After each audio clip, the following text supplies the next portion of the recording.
سامنے گزاشتہ رکھوں گا۔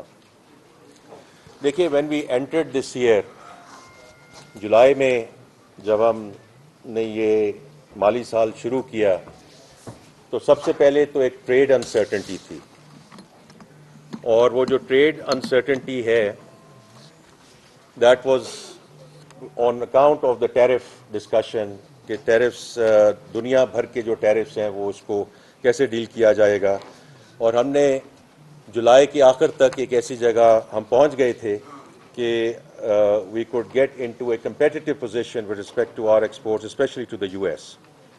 اس کے بعد پھر ہم نے سیلاب دیکھا جو اگست سپٹمبر میں آیا، اور پھر اکتوبر میں ریسکیو اینڈ ریلیف ایفرٹ ہوئی، اور پھر اس کے بعد مارچ سے ہم نے ریجنل کانفلکٹ دیکھا۔ تو یہ تین وہ I would say exogenous factors ہیں جو جب اس وقت ہم یہاں بیٹھے ہوئے تھے پچھلے سال، the tariff uncertainty was there but the other two factors were not in the picture۔ لیکن میں صرف یہ کہنا چاہتا ہوں کہ ان جو سارے چیلنجز تھے انہوں نے پاکستان کی ریزیلینس کا امتحان لیا، اور جہاں تک میرا تعلق ہے ہم اس امتحان پہ پوری طرح اور صحیح طریقے سے ہم اس کے ساتھ نبرد آزما بھی ہوئے، اور ہم نے جو ایک آگے ٹریجیکٹری لے کے جانی تھی فرام اسٹیبلائزیشن ٹو گروتھ، ہم اس جرنی پہ قائم اور دائم رہے۔ اچھا، اسی سلسلے میں جو مالی سال 2026 میں جی ڈی پی گروتھ وہ آلریڈی ذکر ہو چکا ہے، 3.7% رہی، اور اس میں ابھی ذکر کروں گا کہ why we think and why we believe. کیوں بھائی کیا ہو رہا ہے؟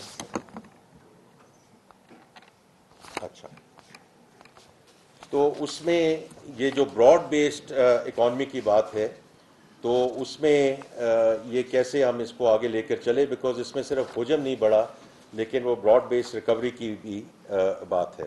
اب یہ اس تناظر میں ہے کہ جو میں نے ابھی کچھ فیکٹرز بتائے کہ نہ صرف یہ ہمارے ملک کو بلکہ اس خطے کو بلکہ ساری دنیا کو اس نے افیکٹ کیا، اور اسی کی وجہ سے ہے کہ 26 میں جو گروتھ کی گلوبل گروتھ کی جو ریکارڈ کی گئی تھی 25 میں، وہ کم ہو کر 3.1% رہ گئی ان 26۔ اب ہم اگر دیکھیں اس تناظر میں جو گلوبل فیکٹرز ہیں اس میں پاکستان کا جو اور میں نے ابھی ذکر کر دیا ہے کہ بیرونی اور اندرونی چیلنجز کے باوجود 3.7% جی ڈی پی گروتھ تھی، جو پچھلے سال 4 سالوں کی بلند ترین فگر ہے۔ اور یہ تھوڑا سا کئی دفعہ ہم بھول جاتے ہیں کہ ہم نے یہ سفر شروع کہاں سے کیا تھا۔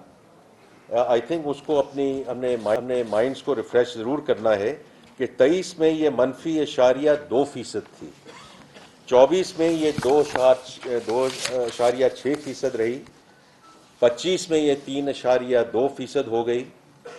اینڈ کوائٹ فرینکلی اگر میں آپ کے ساتھ اس وقت بیٹھا ہوتا جنوری یا فروری میں، تو ہمارا یہ ایک پلاننگ کی طرف سے، اسٹیٹ بینک کی طرف سے، فائنینس کی طرف سے ہمارا یہ بڑا ایک متفقہ ویو تھا کہ اس سال جو گروتھ ہے وہ 4% سے ایکسیڈ کر جائے گی۔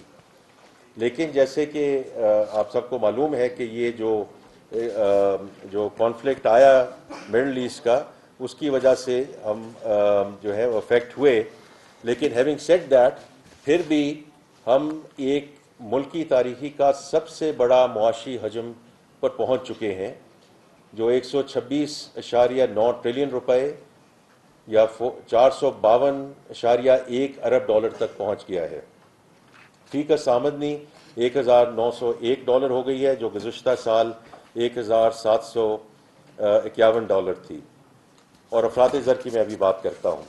اسی میں اگر ہم ڈفرینٹ سیکٹرز میں جائیں گے تو ایگریکلچر جو پچھلے سال 1.53% پہ گرو ہوا، اس سال 2.89% پہ اس کی گروتھ ہوئی، and this is not with standing the floods. اور میں فلڈس پہ بار بار آتا ہوں کیونکہ یہ جب معاشی استحکام کی بات کی جاتی ہے کہ جی صرف معاشی استحکام کا فائدہ کیا ہے، یا از دیٹ گڈ انف, تو اس پہ میں تھوڑا سا ایک منٹ میں ذکر کروں گا. لیکن کراپ سب سیکٹر میں بھی مثبت گروتھ ہوئی, اور یہ کنٹریکشن کے بعد 1.44% کی گروتھ ہوئی. اور لائف اسٹاک سیکٹر جو ہے ہمارا continues to go from strength to strength, and that is very very important, کیونکہ جب ہم زراعت کی بات کرتے ہیں ہمارا جو زیادہ فوکس رہتا ہے وہ کراپس اینڈ اور سب کراپس پہ رہتا ہے. Life stock, dairy and life stock is 60% of the agriculture GDP. یہ بہت امپورٹنٹ چیز ہے جس کو ہمیں ملحوظ خاطر رکھنا چاہیے. اسی طرح انڈسٹری اور مینوفیکچرنگ کی بات ہوئی. لارج اسکیل مینوفیکچرنگ نے 2026 میں 6.1% گروتھ ریکارڈ کی, جو ونس اگین پچھلے 4 سالوں کی بلند ترین سطح ہے. اور اس میں بھی یہ بات ہوتی ہے کہ جی اگر ایک سیکٹر ہے یا 2 سیکٹر ہیں, یہ براڈ بیسڈ گروتھ ہوئی کہ نہیں ہوئی.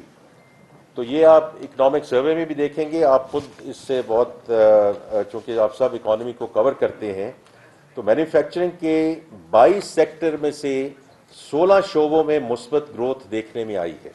اس میں food, textiles, wearing apparel, petroleum products, non metallic minerals, automobiles, beverages اور الیکٹرک اکوپمنٹ جو ہے وہ شامل ہیں. So it's not one single sector which is sort of leading or contributing to this 6.1% turnaround in large scale manufacturing. This is broad based. اور اس کا دوسری side بھی ہمیں دیکھنی چاہیے, کیونکہ یہ تو سپلائی سائڈ ہوگی. ڈیمانڈ سائڈ پہ کیا ہوا, تو اس میں بھی ہمیں نمایاں ایئر آن ایئر گروتھ نظر آئی ہے. اس میں کچھ میں آپ کو مثالوں دوں گا کہ سیمنٹ کی طلب میں 10% اضافہ ہوا, فرٹیلائزر میں 17% اضافہ ہوا, پیٹرولیم میں 5% اضافہ ہوا, آٹوموبائلز میں 31% اور موبائل فونز میں 9% اضافہ ریکارڈ ہوا ہے. And this again translates into various sectors, اور ان کی جو ڈیمانڈ بڑھی ہے اور اس کی وجہ سے جو اگین جو براڈ بیس گروتھ کی بات ہوتی ہے یہ اس کو سپورٹ کرتا ہے. سروسز ہمارا ہمیشہ سے ایک مضبوط اینکر رہا ہے, بیکاز یہ مجموعی طور پہ close to 58% of our GDP کا حصہ ہے. تو یہ 4.9% گروتھ ریکارڈ ہوئی ہے, جو ونس اگین 4 سال کی بلند ترین سطح ہے. اس میں خاص طور پہ ذکر کرنا چاہوں گا انفارمیشن اینڈ کمیونیکیشن سروسز, جس میں 7.52% کی گروتھ ریکارڈ ہوئی ہے, جو کہ ونس اگین 4 سال کی بلند ترین سطح ہے. لیکن اس کی جو بہت ایک اچھی چیز ہے کہ اس کی جو ڈیجیٹل اکانومی ہے, اس میں اس کا جو رول ہے وہ کتنا امپورٹنٹ ہے, اور اس میں ڈیجیٹل اکانومی میں تھوڑی دیر کے بعد آؤں گا, کیونکہ منسٹر آف اسٹیٹ بلال کیانی صاحب اس کو اسٹیئر کر رہے ہیں. وزیر اعظم پاکستان ڈیجیٹل اکانومی کو خود لیڈرشپ پوزیشن میں اس کو آگے لے کر جا رہے ہیں. فسکل کنسالیڈیشن پہ آتا ہوں. اس میں جو آپ سب کو علم ہے, لیکن میں پھر بھی کہہ دیتا ہوں کہ فسکل ڈیفیسٹ جو ہے 0.7% of GDP, last year this was 2.6%. اسی طرح پرائمری سرپلس میں بھی بڑھاوا آیا ہے, اور خاص طور پہ FBR کے محصولات کی میں بات کرنا چاہوں گا, کیونکہ چیئرمین FBR یہاں موجود ہیں, جہاں 10.1% اضافہ ہوا ہے, اور ماکا پیمنٹس جو ہیں اس میں 23% کمی آئی, جس سے ہمیں اضافی فسکل سپیس حاصل ہوا ہے. افراط زر کی بات ہے کہ اس میں پچھلے 2 سالوں میں بتدریج کمی واقع ہوئی ہے, لیکن اس میں بھی ہمیں